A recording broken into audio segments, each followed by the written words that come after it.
Alright, we're trying something new with the setup today. Let me know how you think of the framing here. I think it's kind of cool. I know I'm backlit, but you know, what are you gonna do? Alright, anyways, hi guys. Hi. Today we are going to talk about the plants I've killed.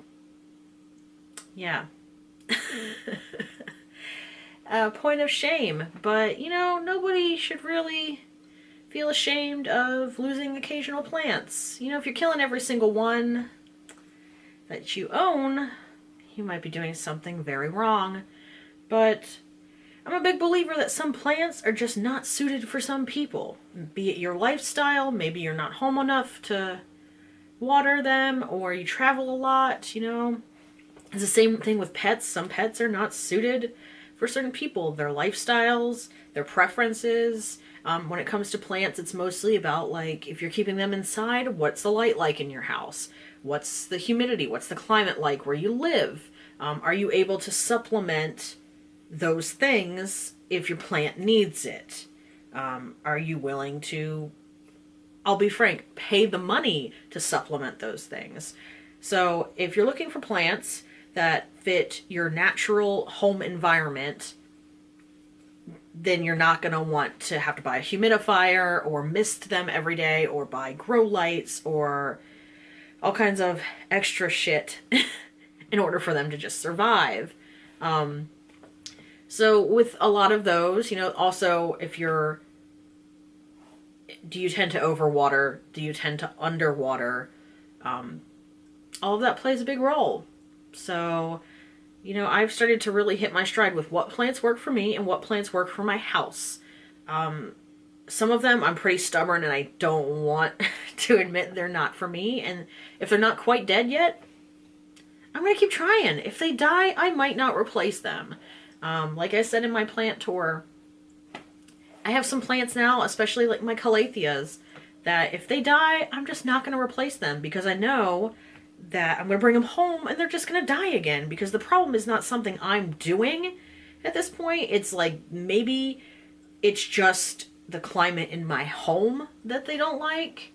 So anyways, that's why I wanted to film this video, because I feel like we should talk about the plants that we kill, because there's no shame in that. Sometimes it just happens. You know, people don't like to talk about the plants that they kill as if, like, they failed somehow. It's not a failure. All of it's learning. You learn as you go. That's how you do it. Anyways, so I have a list here. Yes, I have notes. Woo, go me. And I have 12 plants. So I've been collecting for 2 years, about, give or take. 2 summers. So 2 growing seasons at this point. I have been collecting slowly. Well, this last year not so slowly, but the first year pretty slowly. I started out with what people called the easy plants. And I'll be frank, I killed most of them because I like to water my plants. And I had a bunch of plants that did not like to be watered. And as is the case for not all, but quite a lot of these, they were plants that did not like to be watered, and I watered them to death.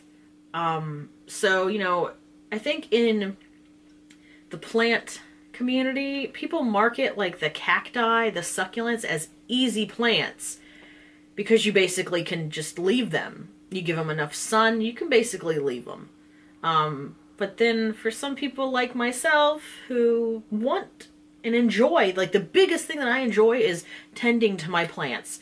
I water my plants once a week, unless they absolutely need regular watering more than that. Like if they, like, you know, my elephant ears outside, they probably need to be watered every single day while they're out there because they need to basically be soaking in water. But my indoor plants, generally, I water them thoroughly once a week, but every time I go through and I stick my finger in the pot and feel, how does it feel? If it's still moist, I ain't touching that because I will overwater it.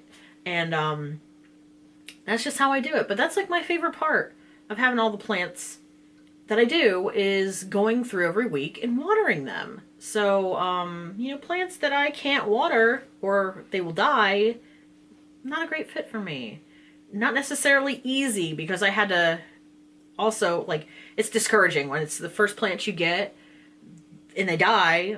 That can be discouraging. You feel like, oh, I can't do this, you know, but you pick the right plants for what you want to do for your home environment, and they thrive, and you feel like, I can do this. This is something I can do. I won't kill every single plant I have. So anyways, that's kind of why I want to make this video, you know? Let's get rid of that stigma of killing plants. Sometimes it's just a matter of learning what's the best fit for us, right? Anyways, 12 plants I have killed. Okay? Aloe vera. It was, I think, the very first plant I got. I'm pretty sure I got it from, like, Home Depot. And I had it maybe a year? I had it about a year. It got really... First of all, it had very bad root rot. I managed to actually save it from this root rot. And then it got really leggy, and I had a lot of problems with it tipping over. So it didn't actually completely die. I ended up getting rid of it because it was on its way out, to be honest. I started getting more plants that were, and I was like, I don't need this stress in my life anymore. Goodbye, aloe vera. And now that I think about it, there's more than 12 because I've killed a different type. I think it wasn't a cactus. It was a different type of aloe. It was very cool. I might have like one picture, I hope, of it. It was really cool. I got it from Home Depot and like didn't even touch it, and came home and it just started rotting, and it was disgusting. Like the smell from the rot was horrendous, and I threw it out. Second, I've killed Pilea. Again, overwatering. Probably not using filtered water. I don't know, but I killed the first one and then saved 2 pups from that one and then killed the pups within 6 months. It's a plant I'll never get again. It's just not for me. It's cool, but I kill it and it makes me sad. Thirdly, begonia.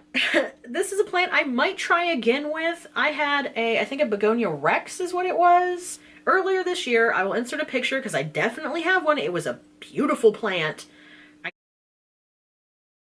I got it home and it did okay at first, and then I would say 2 months into having it, it just started dropping leaves like mad, and eventually it had no leaves left. It just died.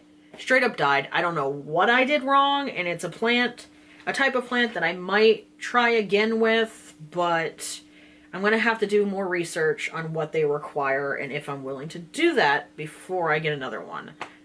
They're absolutely beautiful. The foliage alone is fucking cool. But it made me kind of sad. That's the one I've lost this year that I'm like, that's sad. It sucks. Thirdly, and this is going to be a shock to some people, I have killed an ivy plant. I had a very small starter ivy plant earlier this year, and I don't know what I did, but I managed to kill it. The thing that finally did it in, it was not doing well inside. I took it outside, and that finally did it in. It did not like being outside. And I don't know. I might get another. They're freaking cool, but like they're supposed to be the one plant you can't kill, and I killed it. So we'll see. I don't know if I'm gonna replace it. I got my pothos. They're cool. They're just like the same thing. Number 5 is an Alocasia, and I'm talking about my African mask. I think that's what it's called. Again, another plant I'd really like to have. When I knew it, I was like, I'm not going to be able to keep this alive because I am not able to give this plant the level of humidity that it needs. And I was right. It was a slow decline. It got some kind of like, almost like sunburn type thing. And I moved it further away from the window so it wouldn't get any, direct sun at all. And it still died. So I don't know what happened, but kind of sad. I wanted it to thrive, and it's a really cool plant. I like the exotics like that, and I really like Alocasia and Colocasia with, you know, when the leaves get gigantic. I like seeing all the veins in the leaves. Super fucking cool plant. I might try again, but I'm really hesitant. I was hesitant the first time because I knew it was kind of an advanced level plant, and I knew I might kill it, and I did. So at this point, I feel like it's more like lesson learned. Maybe that's not a plant for me. 6 and 7 are similar plants. I've killed a string of pearls. I know, but it's a succulent. I overwatered it, and it died real fast. And I killed, I think they're called baby's tears. They're not string of hearts. They're like baby's tears. I'll insert a picture. I know I have one. I'll insert a picture here. And my mom actually has the same plant. She got hers the same time I got mine, and hers does great. So I don't know what she does different than me, but I killed mine. Yeah. Number 8 is my orchid. Yeah.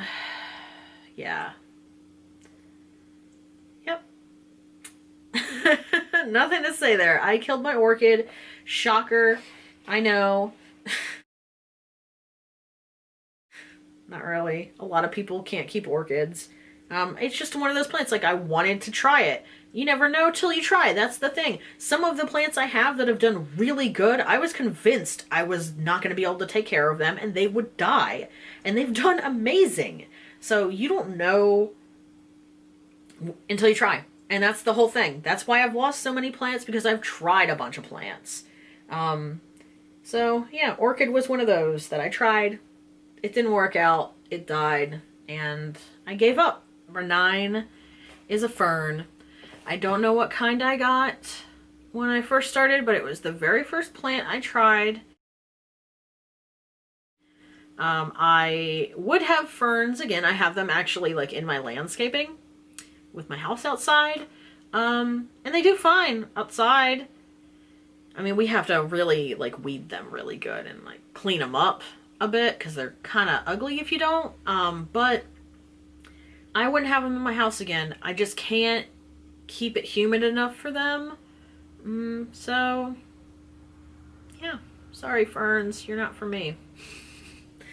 Okay, number 10 is a Sansevieria cylindrica, I think is what it's called. It is like the snake plant that's like, my husband calls them French fries. The French fry snake plant. Number 11, I just wrote several air plants. And this is just because I'm lazy and I didn't soak them. So if you didn't know, air plants, they do need watered. What they don't need is soil. So they don't just thrive off of the air. If you just leave your snake plant sitting on a shelf forever, it will die. What you need to do is at least once a week, soak them in water. So what I used to do is just fill the sink up with a little bit, you know, a couple inches, 4 or 5 inches of water, and like kind of submerge them and let them soak there for about 15 minutes or so, and then put them back up on their shelf. And I did that for a while, and then, you know, with life and everything, I just stopped. I like forgot, and I just stopped, and they dried up and they died. So I've lost quite a few. The cool thing about them is, like, if you keep them when they're dead, they still look kind of cool. So I still have a few of mine. Even though they're dead, they look neat. Whatever. And lastly, nerve plant. I don't know why I can't keep this plant, but it died real quick. I'd say within 2 weeks of getting it. I have a picture of it. I will insert it into the video here. Anyways, I'm going to try to wrap this up real fast before my camera overheats again. These are all of the plants that I have killed. Yeah. Again, there's nothing to be ashamed of when you kill plants. Having plants is a learning process. You learn what works for you. You learn how to take care of certain plants. We learn as we go. That's the only way to do it with plants. Anyways, I hope you enjoyed this video, and I hope I made you feel less ashamed of occasionally killing a plant. Because at least you learned something, right? Anyways, thanks for watching. Bye.